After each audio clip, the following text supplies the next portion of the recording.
Voilà, merci beaucoup. Bonsoir et bienvenue, chers téléspectateurs. Nous sommes très heureux, le lawyer Koutanabino, et surtout que autour de l'actualité, tout bêtement solo, il y a reprise, il y a trafic, il y a train urbain, Kinshasa Matadi. Promesse donnée aujourd'hui, chose faite, ville, il y a Kinshasa avec ville, il y a Matadi. Dans quelques poussières des minutes, au commis sans problème, sans inquiétude.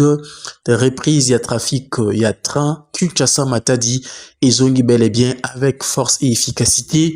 Lelo ezalaki premier voyage, il y a train urbain Kinshasa Matadi et le mois qui depuis 7 heures et commis nakati ya ville ya Matadi 15 heures. Donc comme vous pouvez constater 7 heures pratiquement machiniste azalaki taba remoi mingi parce qu'ils qui essayent donc au moni comment est-ce que Mbok Ezali déjà avancé petit à petit. Nous saluons les efforts du chef de l'État, Félix Antoine Tshisekedi Tshilombo, et nous demandons encore au président de la République de doubler encore de force parce que Bablo modèle yo eza yango de la force bokasi ya mboka na biso. Reprise ya train urbain Kinshasa Matadi, déjà c'est un ouf de soulagement. Ezali moka élément catalyseur, il y a développement, il y a République démocratique du Congo. Souvenez-vous que la RN1 route Kinshasa Matadi, c'est parmi les poumons de l'économie nationale ya mboka na biso. Lelo train urbain ezongi,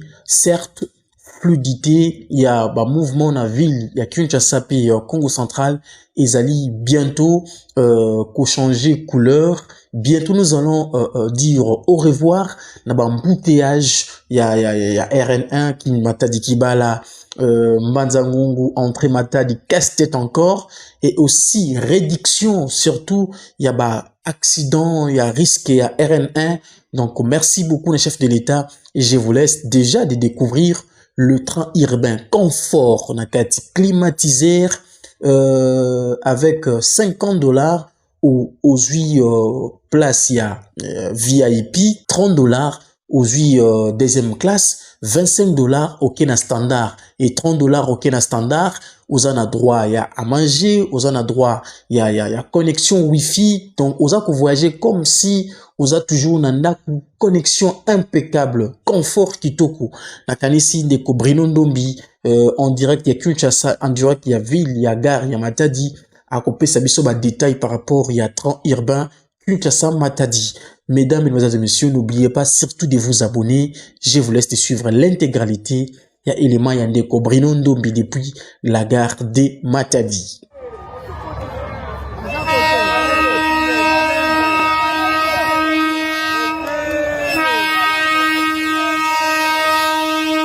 Je m'en fous à Ramutema, Bepona Boya.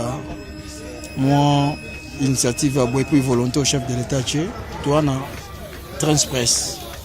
D'abord, ma lili confort, les arbres, les gonds, on a essayé de éviter un business en confort. Confort, et puis, dans le moment où on porte, ils ont même électronique. So, tu vas prendre ça le boko directement, après 5 secondes, il est moins gagné. En tout cas, le système basalia ils ont réduit le danger. Donc, on a même dans ce manabiso. On a même dans ce manabiso, on a check. Maintenant, il y a le colombe. On a pris, il y a un et puis quelques minutes, il y a mon corps, quand on a quelques secondes après. Donc, nous avons déjà. C'est bon. C'est bon vraiment. Donc, moi, $25. De leur PD qui c'est à peu près 30 000 francs. Ouais. 30 000, quelques mille francs. 32 000 francs congolais. On a la restauration. On a Wi-Fi. On a Wi-Fi. Et puis, on a confort.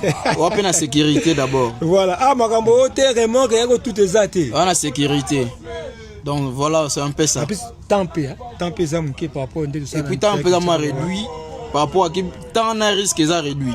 Voilà. Donc, on a bien barré Zali. Bruno Ndombe, les journalistes d'investigation, à continuer au Sabino pour découvrir Transpress. Merci à bientôt. Beaucoup.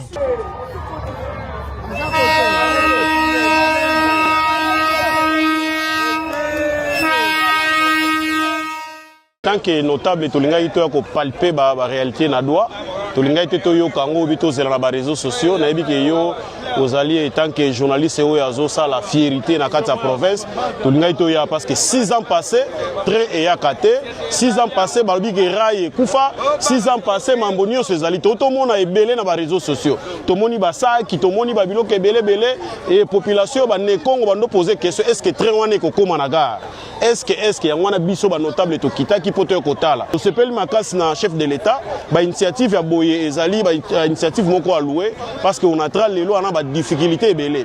Or par définition on a tra ezali société ya transport ceux qui train ezali ba mitu ebele za la ba wagon biso zabana ya ba on a tra biso ba papa ndo sana ba chemin de fer to yebi valeur eloko yo ndenge to no voyager na ba drésine tozo voyager na ba train scolaire mambebele ezali eza débit mais tozo souhaiter que et continuer ba voyager continuer kozala et assainissement ezala na nzela na rail comme d'habitude ndenge batu ya chemin de fer il faut ba continuer kozala assainissement na nzela na bango.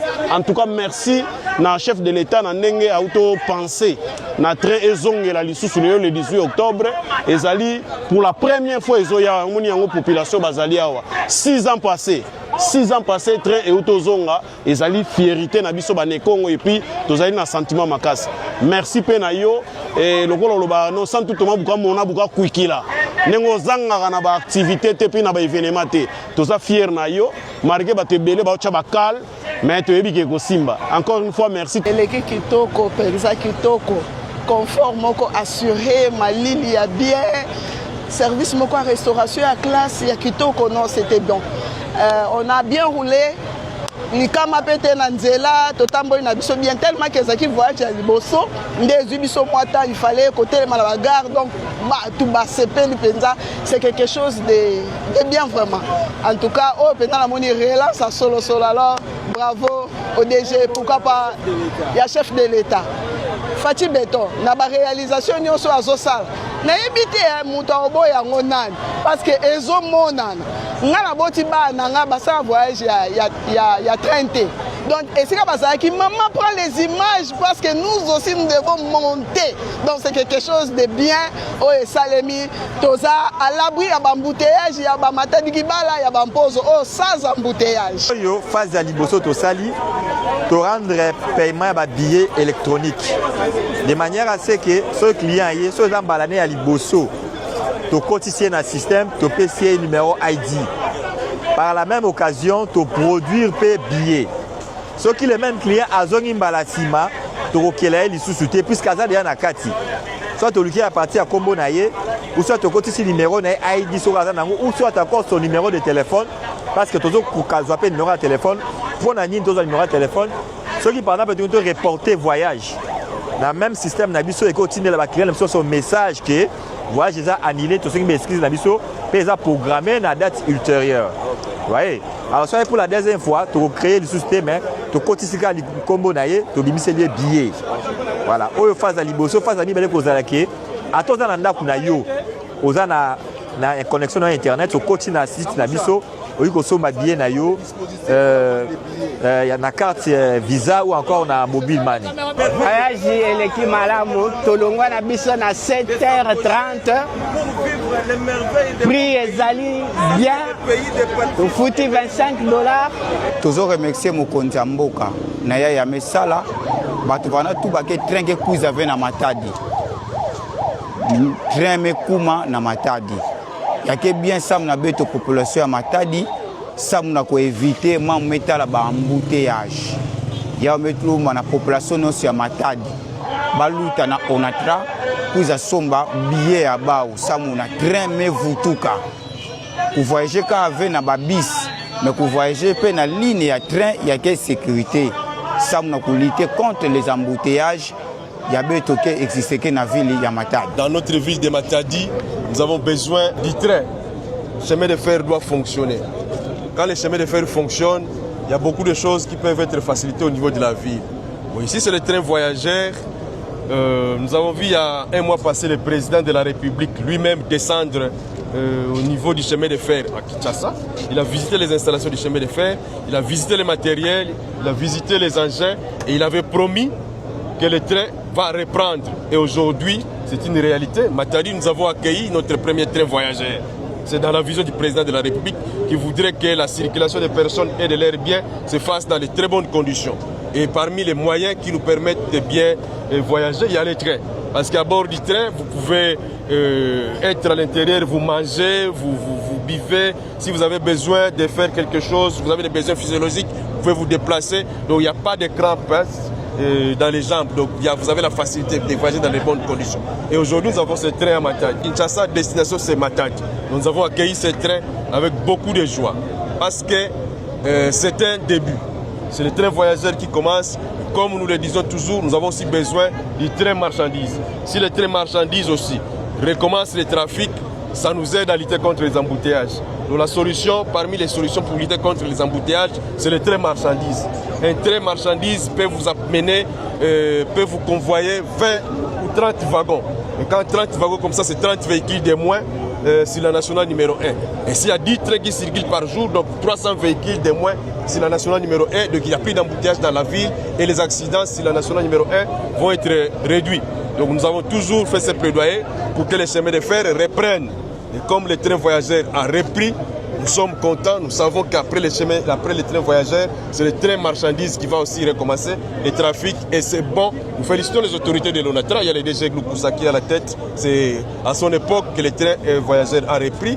Et nous félicitons le directeur, l'administrateur Guérengo, un grand cheminot qui a suivi la formation en Chine. C'était à l'époque ensemble avec le directeur Omari. Donc c'est parmi les grands. Les grosses légumes qui sont restés, les cerveaux qui sont restés au chemin de fer pour remonter la pente de ce département.